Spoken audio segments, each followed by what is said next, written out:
శ్రీ గురుభ్యో నమః. శ్రీ మహాగణపతి నమః. చంద్రమానాన్ని అనుసరించి గోచార రీత్యా క్రోధినామ సంవత్సరం ఎలా ఉండబోతుంది ద్వాదశ రాశుల వారికి చూద్దాం. ముందుగా గ్రహస్థితిని చూద్దాం. సంవత్సర ప్రథమంలో అంటే ఏప్రిల్ 9 నాటికి ఎలా ఉండబోతుంది అంటే మనం చూసినట్లయితే రవి మీనంలో రేవతి నక్షత్రంలో కొనసాగుతున్నాడు. అలాగే కుజుడు వచ్చేటప్పటికి కుంభంలో శతభిష నక్షత్రంలో కొనసాగుతున్నాడు. అలాగే బుధుడు మీనాల్లో రేవతి నక్షత్రంలో కొనసాగుతున్నాడు. గురువు మేషంలో భరణి నక్షత్రంలో మే 1వ తారీఖు వచ్చినప్పటికీ గురువు యొక్క మార్పు అనేది ఉండబోతుంది అన్నమాట. అలాగే శుక్రుడు వచ్చేటప్పటికి మనం చూసినట్లయితే మీనంలో ఉత్తరాభద్ర నక్షత్రంలో కొనసాగుతున్నాడు. అలాగే శని కుంభంలో పూర్వభద్ర నక్షత్రంలో కొనసాగుతూ సంవత్సరాంతంలో మార్పు అనేది ఉందన్నమాట. అంటే ముఖ్యంగా చెప్పాలంటే మార్చి 29వ తారీఖుకే మారబోతున్నాడు. తన యొక్క మార్పు వచ్చేటప్పటికి వచ్చేటప్పటికి మీనంలోకి జరగబోతుంది అన్నమాట. అంటే కుంభం నుంచి మీనంకి మారబోతున్నాడు. దీని ద్వారా కొన్ని రాసుల వారికి వచ్చేటప్పటికి ఇక ఏలినాటి శని ప్రభావం నుంచి విముక్తి పొందబోతున్నారు. ముఖ్యంగా చెప్పాలంటే ఈ యొక్క కర్కాటక రాశి వారికి వచ్చేటప్పటికి అష్టమ నుంచి భాగ్యస్థానంలోకి శని సంచారం జరుగుతుంది. వృశ్చిక రాశి వారికి వచ్చేటప్పటికి అర్ధాష్టమ శని బాధ ఏదైతే ఉందో దాని నుంచి కూడా విముక్తి పొందబోతున్నారు. అలాగే మకర రాశి వారికి కూడా సంవత్సరాంతానికి వచ్చేటప్పటికి ఏలినాటి శని ప్రభావం ఇంచుమించు దూరం అయిపోతుంది అన్నమాట. అది శని యొక్క ప్రభావం అనేది ఎలా ఉండబోతుంది ఈ యొక్క సంవత్సరం అనేది. అలాగే మిగతా విషయాల్లో మనం గమనించినట్లయితే శుక్రుడు సంవత్సర ప్రథమంలో వచ్చేటప్పటికి మీనంలో ఉత్తరాభద్ర నక్షత్రంలో కొనసాగుతున్నాడు. అలాగే రాహు వచ్చేటప్పటికి మనం చూసినట్లయితే మీనంలో కొనసాగుతున్నాడు. రేవతి నక్షత్రం 2వ పాదంలో కొనసాగుతున్నాడు. కేతు వచ్చేటప్పటికి హస్త నక్షత్రంలో కన్యా రాశిలో కొనసాగుతున్నాడు అన్నమాట. ఇప్పుడు గ్రహస్థితిని బట్టి చేస్తే మనకు అర్థమవుతున్నది ఏంటంటే రాబోతున్నటువంటి సంవత్సరంలో మనం ఇంకా ముఖ్యంగా చూసినట్లయితే కుజుడి యొక్క మాందార్థం అనేది కూడా జరగబోతుంది. కుజుడి యొక్క మాందార్థ ఫలం అనేది తర్వాత చెప్తాం. ముందుగా వచ్చేటప్పటికి అసలు సంవత్సరంలో ఎలా ఉండబోతుంది, ఆదాయ వ్యయాలు ఎలా ఉన్నాయి, ద్వాదశ రాశులకి ఎలా ఉపయోగంగా ఉండబోతున్నది అంటే రాబోతున్నటువంటి సంవత్సరం అనేది చూద్దాం. మకర రాశి వారికి నూతన సంవత్సర శుభాకాంక్షలు, క్రోధినామ సంవత్సర శుభాకాంక్షలు. మీరందరూ సుఖ సంతోషాలతో జీవితం అంతా హ్యాపీగా ఉండాలని చెప్పి కోరుకుంటున్నాను. సర్వేజన సుఖినో భవంతు. మా యొక్క ఛానల్లో ఇప్పుడు మకర రాశి వారికి క్రోధినామ సంవత్సరం ఎలా ఉండబోతుంది అనేది చూద్దాం. క్రోధినామ సంవత్సరంలో ఆదాయ వ్యయాలు ఎలా ఉన్నాయి. మకర రాశి వారికి వచ్చేటప్పటికి ఆదాయం 14, వ్యయం 14, రాజపూజ్యం 3, అవమానం 1. ఈ యొక్క రాశి వారికి ఈ సంవత్సరం అనుకూలమైనటువంటి గ్రహస్థితిగానే గోచరిస్తూ ఉన్నది. ఈ యొక్క రాశి వారికి వచ్చేటప్పటికి మే 1వ తారీఖున గురువు మంచి అనుకూలమైనటువంటి స్థానంలోకి మారబోతున్నాడు. శని ధనస్థానంలో అంత అనుకూలమైనటువంటి స్థానంలో లేకపోయినప్పటికీ 2025 మార్చి 29వ తారీఖుకి తృతీయంలోకి శని యొక్క మార్పు అనేది జరుగుతున్నది. అది చాలా బలం కలిగినటువంటి స్థానంగా చెప్పచ్చు అన్నమాట. దానివల్ల పేరు ప్రఖ్యాతులు సంపాదించగలుగుతారు. ఉద్యోగపరంగా వ్యాపారపరంగా కూడా ఉన్నతమైనటువంటి స్థాయిలోకి రాగలుగుతారు. మరి వాటితో పాటు రాహువు చాలా అనుకూలమైనటువంటి స్థానంలో ఉన్నాడు. రాహుగ్రహ తృతీయంలో ఉన్నందువలన వీరికి వచ్చేటప్పటికీ అనుకూలమైనటువంటి గ్రహస్థితిగానే గోచరిస్తున్నది. వృత్తిపరంగా వ్యాపారపరంగా గురువు ఎప్పుడైతే మే 1వ తారీఖున మార్పు జరుగుతుందో అప్పటి నుంచి ఈ రాశి వారికి వచ్చేటప్పటికి ప్రశాంతమైనటువంటి జీవితాన్ని పొందగలుగుతారు. వృత్తిపరంగా ఒక ఎత్తు ఎదగలుగుతారన్నమాట. అంటే చేస్తున్నటువంటి వృత్తిలో ప్రమోషన్స్ గురించి కానీ ఇంక్రిమెంట్స్ గురించి కానీ ఉన్న చోట కానీ వేరే ఉద్యోగపరంగా కానీ మీరు ప్రయత్నం చేసినట్లయితే 2024 మే తర్వాత గ్యారంటీగా ఒక మంచి స్థాయిలోకి మీరు వెళ్ళి స్థిరపడటానికి అవకాశంగా గోచరిస్తూ ఉన్నది. వివాహ ప్రయత్న సంబంధితమైన విషయాల గురించి ప్రయత్నించినట్లయితే అనుకూలంగా ఉంటుంది. సంతాన సంబంధితమైన విషయాల గురించి గ్యారంటీగా ఈ సంవత్సరం ఒక మంచి అనుకూలమైనటువంటి ఫలితాలుగా గోచరిస్తారు. పంచమంలో గురువు వచ్చినప్పుడు మంచి అనుకూలమైనటువంటి గ్రహస్థితిగానే చెప్పచ్చు. స్త్రీలకి మంచి అనుకూలమైనటువంటి స్థానంగా కూడా చెప్పచ్చు అన్నమాట.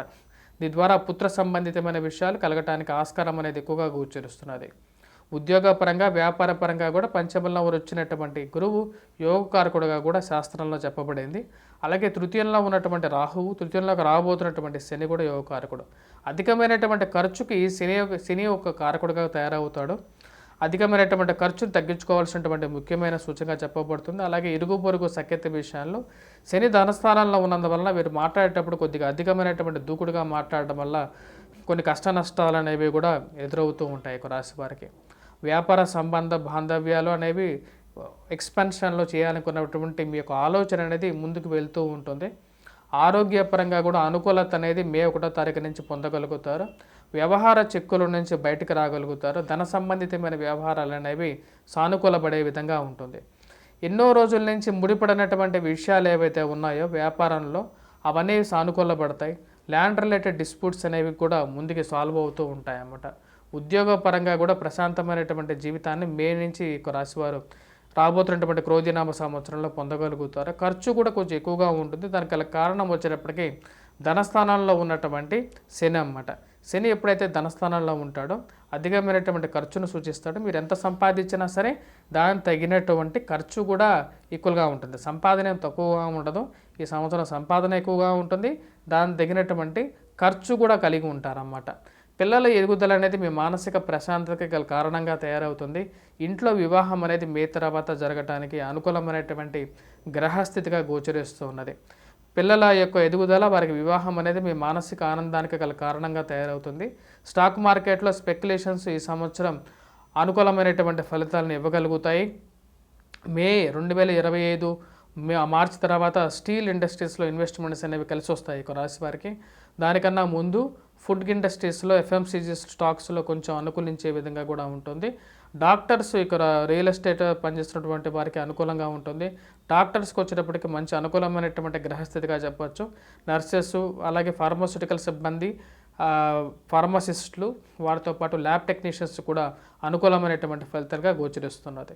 లాయర్స్కి వచ్చేటప్పటికి ఈ సంవత్సరం అనుకూలమైనటువంటి గ్రహస్థితి మే తర్వాత పొందగలుగుతారు. Court related cases, land related settlements అనేవి సానుకూలపడే విధంగా ఉంటుంది మే తర్వాత. ఇక రాశి వారికి వచ్చేటప్పటికి ముఖ్యంగా స్కూల్ యాజమాన్యాలు ఎవరైతే ఉన్నారో స్కూల్ యాజమాన్యాలు, స్కూల్లో పనిచేస్తున్నటువంటి సిబ్బంది, అలాగే ఉపాధ్యాయులు, టీచర్సు, అలాగే వారితో పాటు ప్రిన్సిపల్స్, వీరందరికీ వచ్చేటప్పటికి అనుకూలమైనటువంటి గ్రహస్థితి కన్నా చెప్పవచ్చు.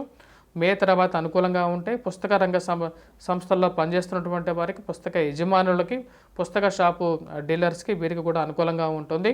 ఈ యొక్క సంవత్సరం అనేది ప్రశాంతమైనటువంటి పోయిన సంవత్సరం కన్నా ఈ సంవత్సరం 10 సంపాదించగలుగుతారు. ఆ యొక్క విషయంలో ఎటువంటి సందేహం అనేది ఉండదన్నమాట.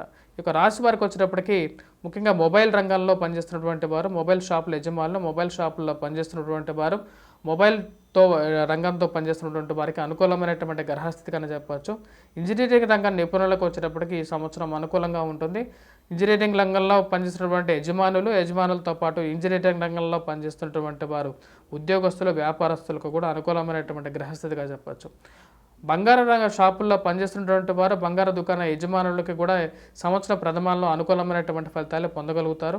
మే తర్వాత నుంచి వారు బాగా సంపాదించగలుగుతారు. ఈ యొక్క రాశిలో జన్మించినటువంటి రాజకీయ రంగ ప్రముఖులకు వచ్చేటప్పటికి సంవత్సరంలో అనుకూలమైనటువంటి గ్రహస్థితి పొందగలుగుతారు. అంటే రాజకీయంగా ఒక పదవిని అధిరోహించగలుగుతారు. దానిలో కొనసాగటం అనేది జరుగుతుందన్నమాట. మరియు అలాగే వీడియోగ్రాఫర్స్, ఫోటోగ్రాఫర్స్, కెమెరామెన్లు ఎవరైతే ఉన్నారో వారికి మంచి అనుకూలమైనటువంటి గ్రహస్థితి ఈ సంవత్సరం 10ంతగా విస్తరించగలుగుతారు, బాగా సంపాదించగలుగుతారు. ఆ యొక్క విషయంలో ఎటువంటి సందేహం లేదు. సాఫ్ట్వేర్ రంగ నిపుణులకు వచ్చేటప్పటికి ఈ సంవత్సరం అనుకూలమైనటువంటి గ్రహస్థితిగానే చెప్పవచ్చు. ఫోటోగ్రాఫర్స్కి వచ్చేటప్పటికి మంచి అనుకూలమైనటువంటి అనుకూలమైనటువంటి గ్రహస్థితి అనేది బాగా కలిసి వస్తుంది. కాకపోతే ఖర్చు అనేది అదే విధంగా కూడా ఈ రాశి వారికి గోచరిస్తూ ఉండదు అన్నమాట. ఫిల్మ్ ఇండస్ట్రీస్లో పనిచేస్తున్నటువంటి యాక్టర్స్, టెక్నీషియన్స్, అలాగే వారితో పాటు ఎవరైతే డైరెక్టర్స్, మ్యూజిక్ డైరెక్టర్స్, వీరికి కూడా అనుకూలమైనటువంటి గ్రహస్థితిగానే చెప్పచ్చు అన్నమాట. స్టీల్ రంగంలో స్టీల్ అనేది ఈ సంవత్సరం వీరికి అంతగా కలిసి వచ్చే విధంగా ఉండదు. స్టీల్ని కొంచెం దూరంగా పెట్టాల్సినటువంటి ముఖ్యమైన సూచన. ఎందుకంటే శని ధనస్థానాల్లో ఏలినటి శని ప్రభావం రీత్యా పాత ఇనుముని కానీ స్టీల్ని కానీ దూరంగా పెట్టుకున్నట్లయితే వీరికి అనుకూలమైనటువంటి ఫలితాలు గోచరిస్తాయి. హోటల్ రంగంలో పనిచేస్తున్నటువంటి వారికి ఈ సంవత్సరం అనుకూలమైనటువంటి గ్రహస్థితిగా గోచరిస్తున్నది. ఎందుకంటే గురువు చాలా మంచి స్థానంలో ఉన్నాడు. తద్వారా వచ్చేటప్పటికి 3 పువ్వులు 6 కాయలుగా సంపాదించగలుగుతారు. హోటల్ రంగంలో డబ్బు సంపాదించడం అనేది ముఖ్యంగా క్యాఫే, టీ, హోటళ్ళు, రెస్టారెంట్లు యజమానులు వీరందరికీ కూడా అనుకూలమైనటువంటి గ్రహస్థితిగా గోచరిస్తూ ఉన్నది. ముఖ్యంగా చెప్పాలంటే ఈ రాశి వారికి వచ్చేటప్పటికి హోటల్ రంగంలో, క్యాటరింగ్ సర్వీసెస్లో, వాటితో పాటు కర్రీ పాయింట్స్లో పనిచేస్తున్నటువంటి వారు, కర్రీ పాయింట్స్ యజమానులకి కూడా ఈ సంవత్సరం అనుకూలమైనటువంటి గ్రహస్థితిగానే చెప్పవచ్చు అన్నమాట. మరియు అలాగే పచారీ కోట్లు, టిఫిన్ సెంటర్స్తో రోడ్డు మీద ఉన్నటువంటి తోపుడు బండ్లు వీరందరికీ కూడా సంవత్సరంలో బాగా సంపాదించగలుగుతారు. మంచి అనుకూలమైనటువంటి గ్రహస్థితిగా చెప్పవచ్చు. మాంసం దుకాణాల్లో పనిచేస్తున్నటువంటి వారు, ఫిషరీస్, పౌల్ట్రీస్ రంగంలో పనిచేస్తున్నటువంటి వారు, వ్యవసాయ రంగాల్లో పనిచేస్తున్నటువంటి వారు, వ్యవసాయ వృత్తిగా కలిగినటువంటి వారికి కూడా ఈ సంవత్సరం అనుకూలంగా ఉంటుంది. సొంటి వ్యాపారం చేస్తున్నటువంటి వారికి అనుకూలంగా ఉంటుంది. పురోహితులకి కూడా ఈ సంవత్సరం అనుకూలిస్తుంది అన్నమాట.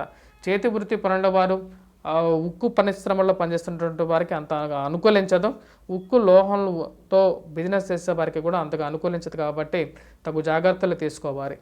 ముఖ్యంగా చేతి వృత్తి పనుల వారికి ద్వితీయార్థంలో ఎక్కువగా అనుకూలించే విధంగా గోచరిస్తున్నది. వీరందరితో పాటు ఈ యొక్క రాశిలో ఉన్నటువంటి రాజకీయ రంగ ప్రముఖులకి చాలా మంచి సమయంగా కూడా చెప్పచ్చు. రాశి విద్యార్థులు కొద్దిగా కాన్సన్ట్రేట్ చేసి చదివితే ఈ సంవత్సరం విజయాన్ని పొందగలుగుతారు.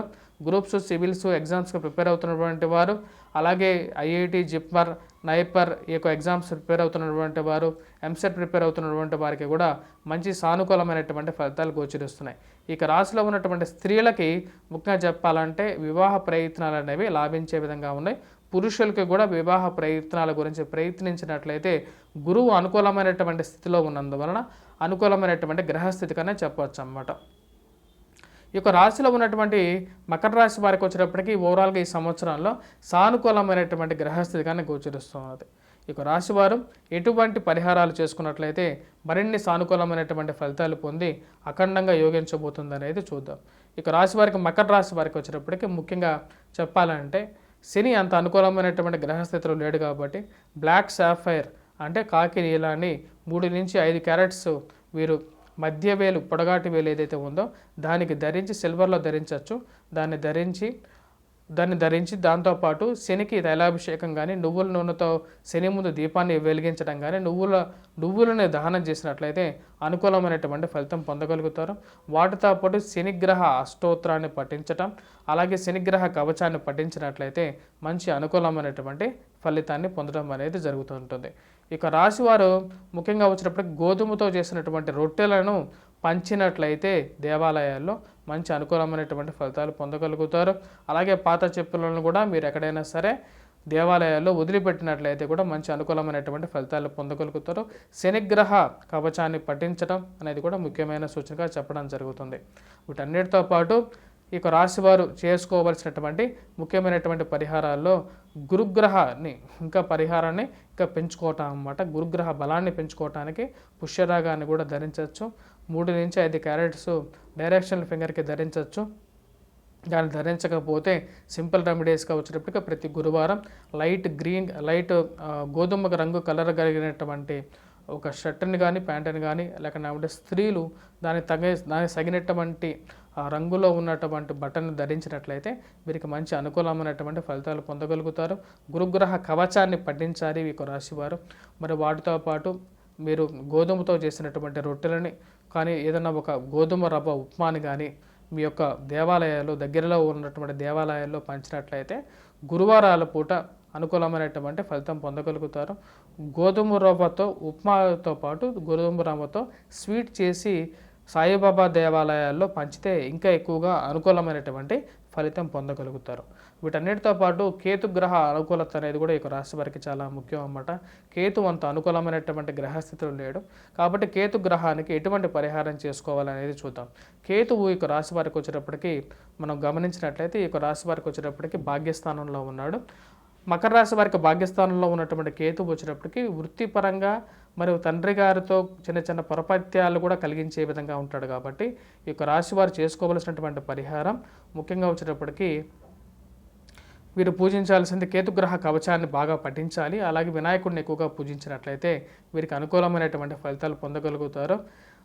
వీరు ముఖ్యంగా సంకటహర చతుర్థి వ్రతాన్ని పాటించినట్లయితే వీరికి మంచి అనుకూలమైనటువంటి ఫలితాలు పొందగలుగుతారు. ఉద్యోగంలో కూడా అనుకూలత పొందగలుగుతారు. వ్యాపార సంబంధితమైన విషయాల్లో కూడా చిన్న విషయాల్లో ఏదైనా ప్రాబ్లం ఉన్నా సరే వాటిని వీరు సాధించడం, పైకి రావటం అనేది జరుగుతుంది అన్నమాట. స్వస్తి. మా యొక్క ఛానల్ని సబ్స్క్రైబ్ చేయండి, షేర్ చేయండి, మీ ఫ్రెండ్స్ అండ్ రిలేటివ్స్ కూడా పంపించండి. నా యొక్క సొంత ఛానల్ నన్ను సపోర్ట్ చేయండి.